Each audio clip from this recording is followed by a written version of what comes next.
दोस्त, आपका स्वागत है नॉलेज पार्क यूट्यूब चैनल में। फ्रेंड, मैं लेकर आया हूं आपके लिए 85 मोस्ट इंपॉर्टेंट फिजिक्स के प्रश्न। तो चलिए शुरू करते हैं बिना किसी देरी के। पहला प्रश्न है, वास्तविक वस्तु का आभासी प्रतिबिंब बनता है। तो फ्रेंड, ये बनता है ऑप्शन नंबर बी, समतल दर्पण में। समतल दर्पण में जो प्रतिबिंब बनता है वो बनता है आभासी प्रतिबिंब। नेक्स्ट है, वास्तविक वस्तु का हमेशा सीधा प्रतिबिंब बनाने वाला दर्पण होता है। तो फ्रेंड, ये होता है ऑप्शन नंबर डी, समतल और उत्तल में हमेशा सीधा प्रतिबिंब बनता है। नेक्स्ट है, वास्तविक प्रतिबिंब की प्रकृति होती है। तो फ्रेंड, ये होती है ऑप्शन नंबर ए, उल्टा। वास्तविक प्रतिबिंब की जो प्रकृति होती है वो हमेशा उल्टी होती है। नेक्स्ट है, वस्तु से छोटा प्रतिबिंब बनता है। तो फ्रेंड, ये बनता है ऑप्शन नंबर डी, उत्तल दर्पण और अवतल दर्पण में हमेशा वस्तु से छोटा प्रतिबिंब बनता है। अगला प्रश्न है, प्रकाश के परावर्तन के नियम के अनुसार। तो ये होगा ऑप्शन नंबर बी, आपतन कोण तथा परावर्तन कोण इक्वल होता है। इसका मतलब ये है, जो इंसिडेंट आती जितने एंगल पर वो फॉल करेगी सरफेस पे, उतने ही एंगल से वो रिफ्लेक्ट बैक हो जाती है। नेक्स्ट है, समतल दर्पण द्वारा बना प्रतिबिंब सदा होता है। तो फ्रेंड, ये होता है ऑप्शन नंबर सी, सीधा और आभासी होता है। नेक्स्ट है, आंख में प्रवेश करने वाले प्रकाश की मात्रा को नियंत्रित करता है। तो फ्रेंड, ये करता है ऑप्शन नंबर ए, परितारिका। नेक्स्ट है, सूर्योदय तथा सूर्यास्त के समय सूर्य का गोला दिखता है। तो फ्रेंड, वो दिखता है ऑप्शन नंबर डी, चपटा दिखाई देता है। नेक्स्ट है, यदि दर्पण में बना प्रतिबिंब हमेशा सीधा आकार में वस्तु के बराबर है तो दर्पण है। तो वो फ्रेंड दर्पण होगा ऑप्शन नंबर सी, समतल दर्पण होगा। नेक्स्ट है, समतल दर्पण के द्वारा बना प्रतिबिंब होता है। तो फ्रेंड, ये होता है ऑप्शन नंबर बी, काल्पनिक होता है। जो समतल दर्पण प्रतिबिंब बनाता है वो हमें नेचर में वर्चुअल होता है। नेक्स्ट है, निम्नलिखित में से कौन सा पदार्थ लेंस के लिए प्रयोग नहीं किया जाता। तो फ्रेंड, मिट्टी जो है वो लेंस के लिए प्रयोग नहीं की जाती। नेक्स्ट है, उत्तल लेंस की क्षमता होती है। तो फ्रेंड, उत्तल लेंस की क्षमता होती है धनात्मक और अवतल लेंस की क्षमता होती है नेगेटिव।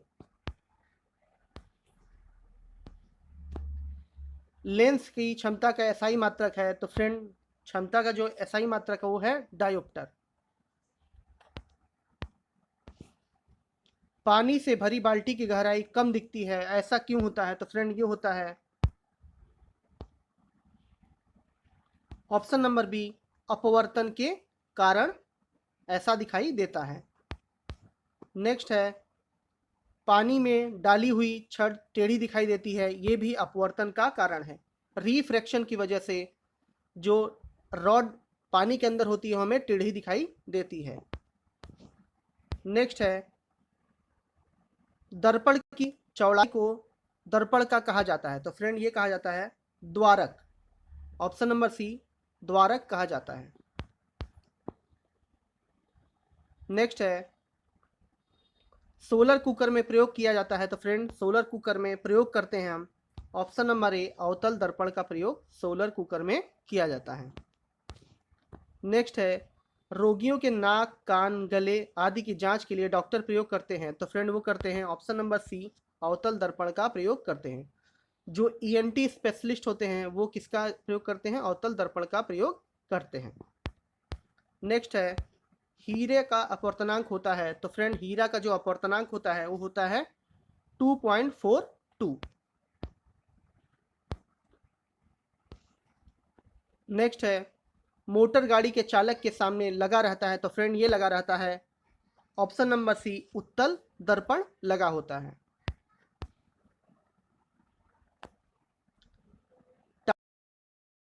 टार्च के प्रकाश पुंज की प्राप्ति होती है। तो फ्रेंड, ये होती है ऑप्शन नंबर बी, संतृप्त प्रकाश पुंज की प्राप्ति होती है।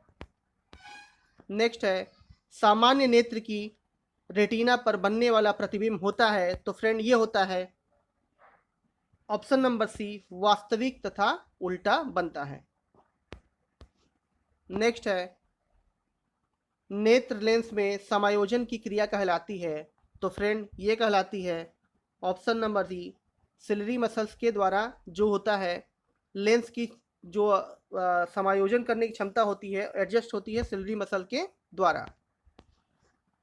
नेक्स्ट है, किसी नेत्र का निकट बिंदु होता है? तो फ्रेंड ये होता है option number B 25 centimetre. Next है, आँख की पुतली किस प्रकार का कार्य करती है? तो आँख की पुतली फ्रेंड काम करती है ऑप्शन नंबर ए, परिवर्ती द्वारक की भांति। नेक्स्ट है, सामान्य मानव नेत्र का दूर बिंदु है? तो friend far point of the eye is infinitive, अनंत पर होता है दूर बिंदु मानव नेत्र का। अगला प्रश्न है, सिनेमा के पर्दे पर किस प्रकार का प्रतिबिंब बनता है? तो फ्रेंड ये बनता है ऑप्शन नंबर बी, वास्तविक प्रतिबिंब बनता है। अगला प्रश्न है, कौन रंग है जिसके खतरे के सिग्नल में प्रयोग करते हैं? तो फ्रेंड जो साइन बोर्ड होते हैं उसमें किसका प्रयोग किया जाता है? लाल रंग का। नेक्स्ट है, किलोवाट घंटा मात्रक है? तो फ्रेंड किलोवाट घंटा ऊर्जा का मात्रक है, option number B is correct. Next है, विद्युत बल्ब का फिलामेंट बना होता है? तो फ्रेंड ये बना होता है टंगस्टन धातु का बना होता है, और जो हीटर में फिलामेंट यूज करते हैं वो नाइक्रोम के तार का बना होता है। नेक्स्ट है, प्रतिरोधकता का मात्रक होता है? तो फ्रेंड ये होता है ओम मीटर। क्या होता है? ओम मीटर। नेक्स्ट है, विद्युत धारा उत्पन्न करने की युक्ति होती है तो कौन सी है? तो विद्युत धारा कौन जनरेट करता है? ऑप्शन नंबर सी, जनित्र। जो जनरेटर होता है वो विद्युत धारा को उत्पन्न करता है। नेक्स्ट है, निकट दृष्टि दोष वाला व्यक्ति के चश्मे में लगा होता है? तो फ्रेंड ये लगा होता है ऑप्शन नंबर बी, अवतल लेंस। नेक्स्ट, दीर्घ दृष्टि दोष वाला व्यक्ति के चश्मे में लगा होता है? तो फ्रेंड ये लगा होता है ऑप्शन नंबर सी, उत्तल लेंस।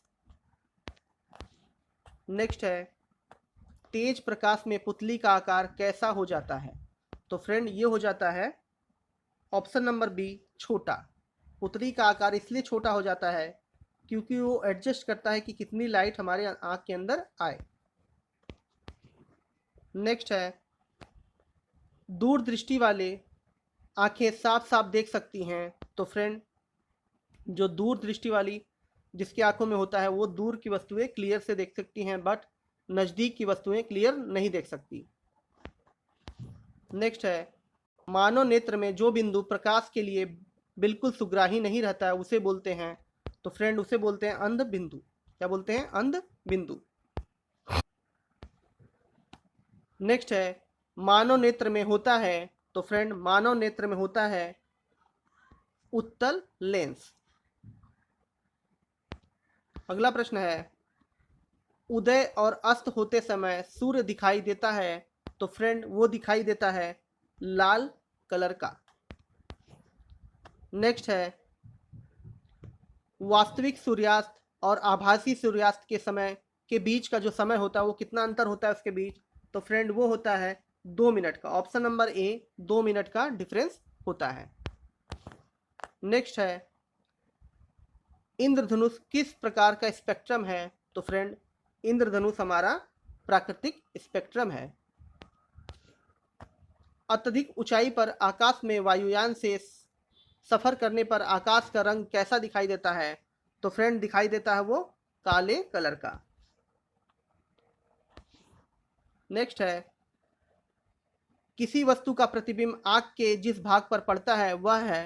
तो फ्रेंड वह पॉइंट कहलाता है ऑप्शन नंबर बी, रेटिना।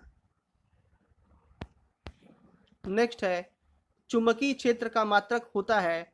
तो फ्रेंड चुंबकीय क्षेत्र का जो मात्रक है वो है टेस्ला। नेक्स्ट है, डायनमो से किस प्रकार की धारा प्राप्त होती है? तो फ्रेंड डायनमो से जो विद्युत धारा प्राप्त होती है वो होती है दिष्ट धारा। नेक्स्ट है, व्यावसायिक मोटरों में किस प्रकार के चुंबक का प्रयोग करते हैं? तो फ्रेंड करते हैं उसका विद्युत चुंबक का प्रयोग व्यावसायिक मोटरों में किया जाता है। अगला प्रश्न है, मानव के वे दो महत्वपूर्ण भाग जिनमें चुंबकीय क्षेत्र का उत्पन्न होना अनिवार्य है, तो फ्रेंड वो है ऑप्शन नंबर सी, हृदय और मस्तिष्क। नेक्स्ट है, विद्युत चुंबक बनाने के लिए प्रायः किस प्रकार के छड़ का प्रयोग करते हैं, तो फ्रेंड ये करते हैं ऑप्शन नंबर बी, नरम लोहे का प्रयोग करते हैं। अगला प्रश्न है, विद्युत चुंबकीय प्रेरण की खोज किसने की थी, तो फ्रेंड ये किया था फैराडे ने। फैराडे ने ही विद्युत चुंबकीय प्रेरण की खोज की थी। नेक्स्ट है, नाभिकीय ऊर्जा प्राप्त करने हेतु आवश्यक है, तो फ्रेंड नाभिकीय ऊर्जा प्राप्त करने के लिए हमें यूरेनियम की आवश्यकता पड़ती है। नेक्स्ट है, शारीरिक कार्यों को करने के लिए किस प्रकार की ऊर्जा का प्रयोग करते हैं, तो फ्रेंड हम करते हैं पेशीय ऊर्जा का प्रयोग करते हैं। अगला प्रश्न है, ऊर्जा के सभी रूप में अनंत स्रोत किसे माना जाता है, तो फ्रेंड अनंत स्रोत हम सूर्य को मानते हैं। नेक्स्ट है, इनमें से कौन नवीनीकरण ऊर्जा है, तो फ्रेंड इसमें से जो नवीनीकरण ऊर्जा है वो है सोलर एनर्जी। नेक्स्ट है, पृथ्वी का ऊर्जा का सबसे बड़ा विशाल स्रोत है, तो फ्रेंड ऊर्जा का जो बड़ा सबसे स्रोत है वो है सूर्य। नेक्स्ट प्रश्न है, डेनमार्क को कहा जाता है, तो फ्रेंड डेनमार्क को हम कहते हैं ऑप्शन नंबर सी, पवन का देश। नेक्स्ट है, सौर सेल बनाने के लिए किस धातु का प्रयोग करते हैं, तो फ्रेंड सिलिकॉन धातु का प्रयोग सोलर सेल बनाने के लिए किया जाता है। सिंबल होता है SI।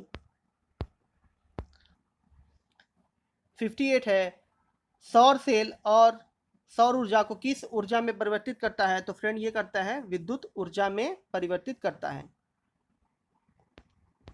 नेक्स्ट है, निम्नलिखित में से किसका प्रयोग खाना बनाने वाले ईंधन के रूप में नहीं किया जाता है, तो फ्रेंड CNG का प्रयोग हम खाना बनाने के लिए यूज नहीं करते हैं। नेक्स्ट है, प्रकाश संश्लेषी अंगक इनमें से कौन है, तो फ्रेंड वो है ऑप्शन नंबर सी, हरित लवक। प्रकाश संश्लेषी अंगक में होता है हरित लवक। कार्य का मात्रक है, तो फ्रेंड कार्य का मात्रक हमारा जूल है। Option number B is correct, joule हमारा कार्य का मात्रक है। प्रकाश वर्ष इकाई है, तो फ्रेंड प्रकाश वर्ष जो है वो दूरी की इकाई है। Option number B is correct. पार्शिक इकाई है, तो फ्रेंड पार्शिक जो है वो दूरी की इकाई है। ऑप्शन नंबर डी जो है दूरी, पार्शिक क्या है, दूरी मापने की सबसे बड़ी इकाई क्या है, पार्शिक है। नेक्स्ट है, निम्नलिखित में समय का कौन सा मात्रक नहीं है, तो फ्रेंड प्रकाश वर्ष हमारा समय का मात्रक नहीं है, प्रकाश वर्ष दूरी का मात्रक है। नेक्स्ट है, दाब का मात्रक है, तो फ्रेंड दाब का मात्रक हमारा पास्कल है। Option number D. नेक्स्ट है, ज्योति तीव्रता का मात्रक है, तो फ्रेंड ज्योति तीव्रता का मात्रक है option number B, candela. Option number B जो कैंडेला है वो ज्योति तीव्रता का मात्रक है। नेक्स्ट है, मानकों के अंतरराष्ट्रीय पद्धति का कब लागू हुई, तो फ्रेंड ये लागू हुई ऑप्शन नंबर बी 1971 में। SI यूनिट जो बोलते हैं वो लागू हुई थी। नेक्स्ट है, खाद्य ऊर्जा को हम किस इकाई में मापते हैं, तो फ्रेंड ये मापते हैं हम कैलोरीज में। 68 का बी ऑप्शन होगा। नेक्स्ट है, विद्युत मात्रा की इकाई क्या है, तो फ्रेंड विद्युत मात्रा की जो इकाई है वो है एम्पियर। नेक्स्ट है, SI पद्धति में लेंस की शक्ति की इकाई है, तो फ्रेंड ये है dioptre. Option number C. Ampere क्या मापने के लिए, एम्पियर क्या नापने की इकाई है, तो फ्रेंड एम्पियर करंट मापने की इकाई है। ऑप्शन नंबर ए होगा, करंट मापने की इकाई क्या है, एम्पियर। नेक्स्ट है, निम्नलिखित में से कौन सा वेक्टर है। वेक्टर मतलब जिसमें डायरेक्शन और क्वांटिटी दोनों हो उसे वेक्टर क्वांटिटी बोलते हैं, और स्केलर क्वांटिटी वो होती है जिसमें मैग्नीट्यूड हो और डायरेक्शन ना हो। तो फ्रेंड इसमें से जो ऑप्शन होगा ऑप्शन नंबर सी, फोर्स हमारा एक वेक्टर क्वांटिटी है। फोर्स इसलिए वेक्टर क्वांटिटी है क्योंकि इसमें मैग्नीट्यूड भी है और डायरेक्शन भी है। निम्नलिखित में से कौन एक सदिश राशि नहीं है? तो फ्रेंड सदिश राशि कौन इसमें से नहीं है? तो वो है ऑप्शन नंबर सी, द्रव्यमान हमारा सदिश राशि नहीं है। द्रव्यमान एक अदिश राशि है क्योंकि इसमें बस मैग्नीट्यूड है, डायरेक्शन नहीं है। नेक्स्ट है अदिश राशि है। तो फ्रेंड इसमें से अदिश राशि है वो है ऊर्जा। ऊर्जा एक अदिश राशि है। नेक्स्ट है निम्न में से कौन सी एक सदिश राशि है? तो फ्रेंड इनमें से जो सदिश राशि है वो है ऑप्शन नंबर सी, संवेग। P बराबर m इंटू वी होता है। मोमेंटम एक सदिश राशि है। नेक्स्ट है पदार्थ के संवेग और वेग के अनुपात में कौन सी भौतिक राशि प्राप्त होगी? तो फ्रेंड P इक्वल टू होता है m इंटू वी। ये बोल रहा है संवेग और वेग, तो यहाँ से वेग वेग कट जाएगा तो हमें क्या प्राप्त होगा? द्रव्यमान। तो ऑप्शन नंबर बी हमारा करेक्ट होगा। संवेग और वेग के अनुपात से जो राशि प्राप्त होती है वो होती है द्रव्यमान।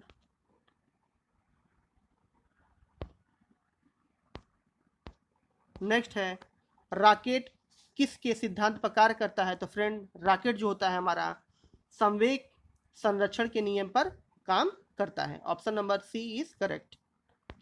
नेक्स्ट है गुरुत्वाकर्षण के सार्वभौमिक नियम का प्रतिपादन किसने किया है? तो फ्रेंड आप सभी जानते होंगे न्यूटन साहब ने गुरुत्वाकर्षण के नियम का प्रतिपादन किया है। नेक्स्ट है पास्कल इकाई है। तो फ्रेंड अभी बताया मैंने पास्कल इकाई है दाब का।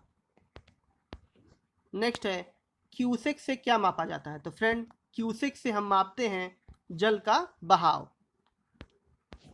नेक्स्ट है निम्न में से कौन सबसे अधिक प्रत्यास्थ है? तो फ्रेंड इसमें से सबसे अधिक इलास्टिक कौन सा है? तो ये होगा ऑप्शन नंबर डी, स्टील हमारा मोस्ट इलास्टिक एलिमेंट है। वह कौन सा बल है जिसके कारण पिंड धरती के केंद्र की ओर खिंचाता है? तो फ्रेंड ये आप सबको पता होगा, गुरुत्वाकर्षण के कारण ही कोई पिंड धरती पे आके गिर जाता है। अच्छा, एक वेलोसिटी होती है एस्केप वेलोसिटी, वो कितनी होती है? 11.2 मीटर पर सेकेंड। अगर इतनी स्पीड से हम किसी पत्थर को पृथ्वी तल से फेंकें तो ये कभी भी वापस नहीं आएगा। इसे बोलते हैं पलायन वेग, एस्केप वेलोसिटी। नेक्स्ट है पृथ्वी के गुरुत्वाकर्षण का कितना भाग चंद्रमा के गुरुत्वाकर्षण से के सबसे नज़दीक है? तो फ्रेंड ये है ऑप्शन नंबर